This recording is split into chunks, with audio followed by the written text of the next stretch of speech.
कि तू दिल के धड़कन, तू जिंदगानी, तुझसे मोहब्बत के शुरू कहानी।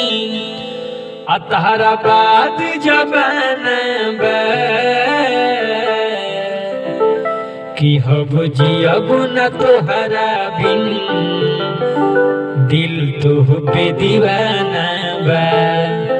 कि हम जियब न तोहरा बिन, दिल तुह पे दीवाना बा।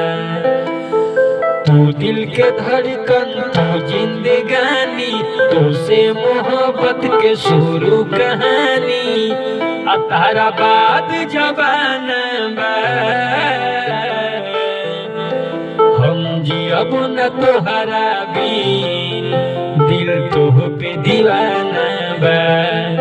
कि हब जियब न तोहरा बिन, दिल तुह पे दीवाना बा।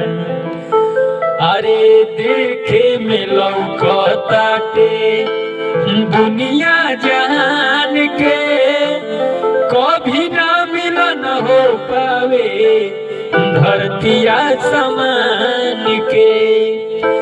कि जिंदगी बदल गइल, अरे पकड़ो नाथ हो, नाही हम निभावे पाई उम्र भर के साथ हो।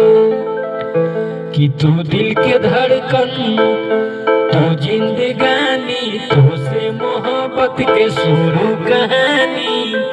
अतारा बाद जबाना बा, हम जियब न तोहरा बिन, दिल तुह पे दीवाना बा।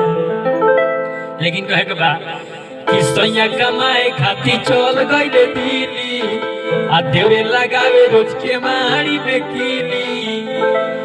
अरे तो कह कैसन तहर ससुर के परिवार मिलल बा। कि सैया चौपट हमर देवरे रसदार मिलल बा। सैया चौपट हमर देवरा रसदार मिलल बा। कि मरद के कमी न खलत होई, दोनों बेरा दाल गलत होई।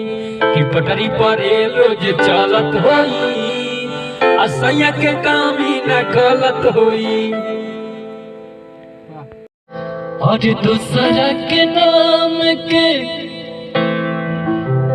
मेहंदी रचा के, भइलो चीज पराई,